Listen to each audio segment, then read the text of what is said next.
The Indian in the Cupboard by Lynne Reid Banks, Chapter 8, Cowboy. Omri gaped at him. He hadn't thought of this, but of course, now that he did, it was obvious. No boy who knew the secret could possibly resist until he had a little live person of his own. Patrick, it's not like you think, just something to play with. Of course not. You've explained all about it. Now just let me put... But you have to think about it first. No, stop. You can't yet. And anyway, I don't agree to you using one of mine. Omri didn't know why he was so reluctant. It wasn't that he was mean. He just knew somehow that something awful would happen if he let Patrick have his own way. But it wasn't easy to stop him. Omri had grabbed him, but he wrenched free. "I've got to," he panted. "I've got to!" He stretched out his hand toward the pile of soldiers again. They struggled. Patrick seemed to have gone a bit crazy. Suddenly, Omri felt the rim of the tin plate under his shifting feet. He shoved Patrick out of the way, and they both stared downward. The plate had tipped, the fire slipped off onto the carpet. Little Bear, with a yell, had leaped clear and was now waving his arms and shouting horrible things at them. His roast meat had disappeared under Omri's foot, which instinctively stamped down on the fire to put it out. He felt a squishy feeling under his shoe. "Now look! We've spoiled the meat!" he shouted at Patrick. "If all you can do is fight, I wish I'd never brought you." Patrick looked mulish. "It was your fault. You should have let me put something in the cupboard." Omri lifted his shoe. Underneath was a nasty mess of burned stuff, squashed meat, and bent erector set. Little Bear let out a wail. "You know great spirit, only stupid boy. Fight, spoil good meal, you feel shame."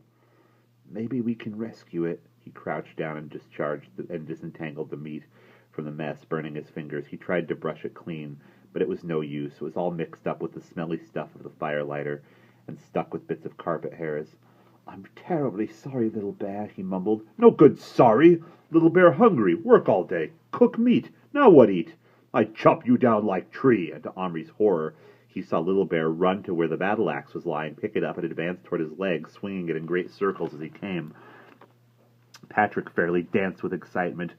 "Isn't he fantastically brave, though? Much more than David with Goliath." Omri felt the whole thing was going too far. He removed his leg from harm's way. "Little Bear, calm down," he said. I've said I'm sorry."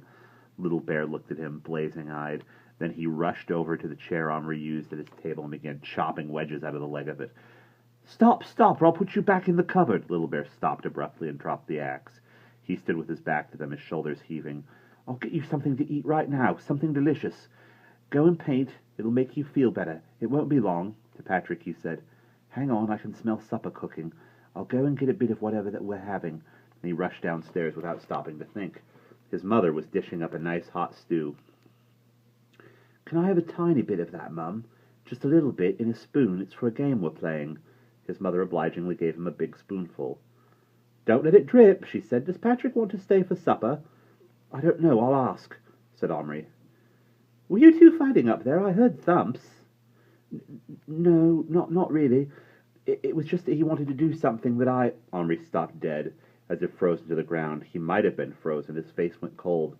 Patrick was up there, with the cupboard, and 2 biscuit tinfuls of little plastic figures. Alone. Omri ran. He usually won the egg and spoon race at school sports, which was just as well. It's hard enough to carry an egg in a spoon running along a flat field. It's a great deal harder to carry a tablespoon of boiling hot stew steady while you rush up a flight of stairs. If most of it was still there when he got to the top, it was more by good luck than skill, because he was hardly noticing the spoon at all. All he could think of was what might be, no, must be happening in his room, and how much more of it would happen if he didn't hurry. He burst in through the door and saw exactly what he'd dreaded. Patrick bent over the cupboard, just turning the key to open it. "What?" Omri gasped out between panting breaths, but he had no need to go on. Patrick, without turning around, opened the cupboard and reached in. Then he did turn. He was gazing into his cupped hands with eyes like huge marbles.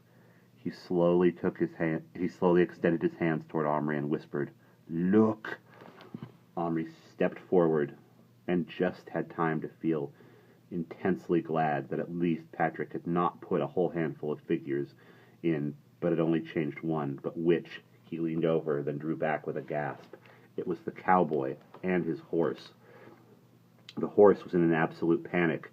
It It was scrambling about wildly in the cup of Patrick's hands, snorting and pawing up one minute, and down in its side the next, stirrups and reins flying. It was a beautiful horse, snow-white with a long mane and tail, and the sight of it acting so frightened gave Omri heart pains.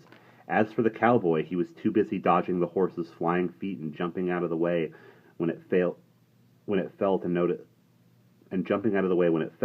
notice much about his surroundings. He probably thought he was caught in an earthquake. Omri and Patrick watched, spellbound, as the little man in the plaid shirt, buckskin trousers, high-heeled leather boots, and big hat scrambled frantically up the side of Patrick's right hand, and then, dodging through the space between his index fingers and thumbs, swung himself clear of the horse, only to look down and find he was dangling over empty space. His hat came off and fell slowly like a leaf, down to the floor, so infinitely far below. The cowboy gave a yell and scrambled with his feet against the back of Patrick's hand, hanging on for dear life to the ridge beside his thumbnail. "Hold your hands still," Omri commanded Patrick, who in his excitement was jerking them nervously about. There was a moment of stillness. The horse stood up, trembling all over, panicking with terror. Beside his hooves was some tiny black thing. Omri peered closer. It was a pistol. The cowboy had now recovered a little. He scrambled back through the finger gap and said something to the horse that sounded like, "Whoa, back! Steady, fella!"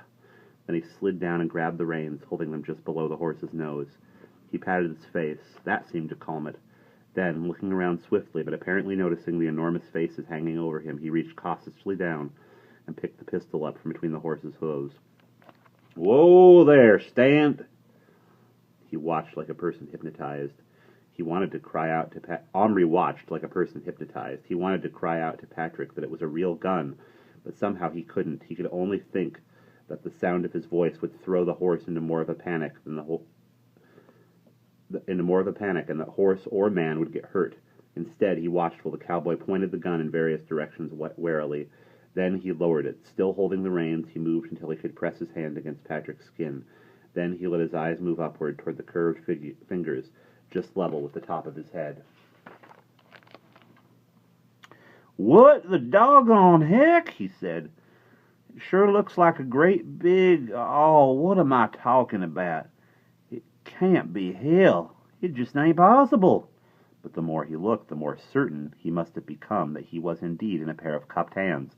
And finally, after scratching his gingery head for a moment, he ventured to look right up past the fingers, and then, of course, he saw Patrick's face looking at him. There was a petrified moment when he couldn't move, then he raised his pistol in a flash. "Patrick, shut your eyes!" Bang!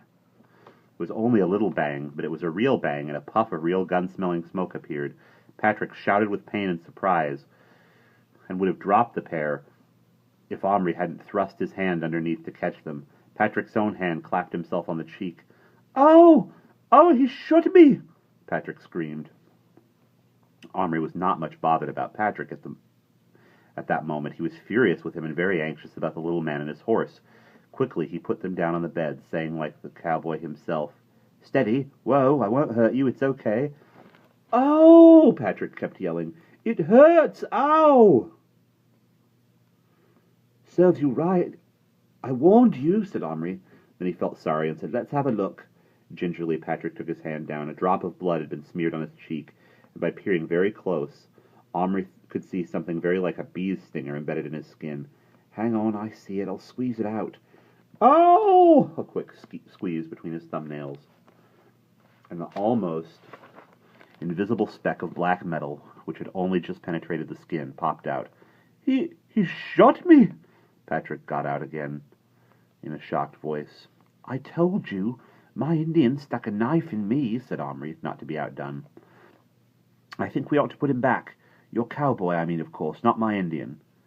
"Put him back where?" Omri explained how the cupboard could change him back to plastic again, but Patrick wasn't having any of that. "Oh, no, I want him. He's terrific. Look at him now. Patrick feasted his eyes alarmingly on the little cowboy, who, ignoring the giants he clearly thought he must have imagined, was doggedly dragging his horse across Omri's quilt as if he were wading through the dunes of some infinite pale blue desert. Omri reached for him determinedly, but Patrick stepped into his path. "Don't you touch him! I bought him. I changed him. He's mine." "You bought him for me. You said you didn't want him." "Well, the cupboard's mine, and I told you not to use it." And so what if I did anyway? It's done. He's alive now, and I'm keeping him.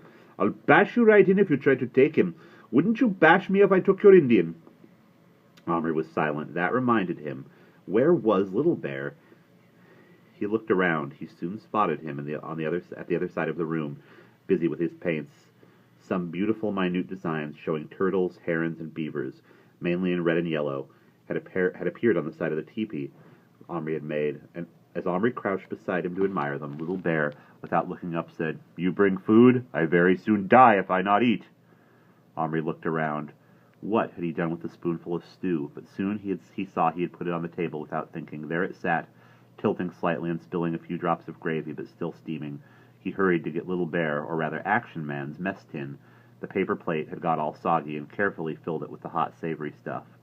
"Here you are." Little Bear stopped work, laid down his paintbrush, and sniffed eagerly. "Ah, good." He sat down cross-legged among the paint lids to eat, dipping some of yesterday's stale bread in his spoon. "Your wife cook?" "No, Little Bear forgot. Omri not got wife." He ate ravenously for a few moments, and then said, "Not want?" "I'm having mine downstairs in a minute," said Omri. "Mean Omri not want wife?" said Little Bear, who was now in a much better mood. "I'm not old enough." Little Bear looked at him for a moment. "No, I see. Boy," he grinned. "Big boy, but boy." He went on eating. "Little Bear want," he said, finally not looking up. "Another wife. Chief need wife. Want one beautiful, good cook." He put his face into the mess tin and licked it clean. Then he looked up. "With Iroquois, mother find wife for son. But Little Bear, mother not here. Omri be mother and find." Omri couldn't quite see himself as Little Bear's mother, but he said, "I might try. I think there were some lady Indians in Yaps. But what if I get one and make her real, and then you don't like her?" "I like, you get. Tomorrow." Little Bear grinned at him happily, his face smeared with gravy. Patrick had come up behind him. "Let's put them together and see what they do." Omri jumped up quickly. "No!" "Why not?" "You idiot, because yours has a gun and mine's got a bow and arrow, and one of them's sure to kill the other." Patrick considered this. "Well, we could take their weapons away from them. Come on, I'm going to." And he reached toward the bed. Just at that moment there was a sound of steps on the stairs. They froze. Then Omri swiftly moved the dressing-up crate enough to hide Little Bear, and Patrick sat down on the end of the bed, masking the poor cowboy, who was still toiling around over the humps of the quilt. Just in time, Omri's mother opened the door next second and said, "Patrick, that was your mum on the phone. She wants you to come home right away. And Omri, it's supper." And she went. Omri opened his mouth to protest, but Patrick at once said, "Oh, okay." With one quick movement, he had scooped up the cowboy and horse in his left hand and thrust them into his pocket. Omri winced. He could easily imagine the horse's legs being injured in such rough treatment, not to mention the matter of fright, but Patrick was already halfway out the door. Omri jumped up and grabbed his arm. "Patrick," he whispered, "you must be careful. Treat them carefully. They're people. I mean, they're alive. What will you do with them? How will you hide them from your family?" "I won't. I'll show them to my brother anyway. He'll go out of his mind." Omri began to think he might go out of his. He shook Patrick's arm. "Will you think? How are you going to explain? What will happen? If you say you got him from me, I'll do worse than bash you. You'll ruin everything. They'll take the cupboard away." That got through to Patrick at last. He put his hand steadily back into his pocket. "Listen, then. You can look after them, but remember, they're mine. If you put them back in the cupboard, I'll tell everyone. I'm warning you, I will. Bring them to school tomorrow." "To school?" Omri cried aghast. "I'm not bringing Little Bear to school." "You can do what you like with Little Bear. He's yours. The cowboy's mine. I want him at school tomorrow, otherwise I'll tell." Omri let go of his arm. For a moment they looked at each other, as if they'd been strangers. But they weren't strangers. They were friends. That counts for a lot in life. Omri gave in. "All right," he said, "I'll bring them. Now give them to me gently." And Patrick brought man and horse out of his pocket and tipped them very carefully into Omri's waiting hand. And that is the end of Chapter 8.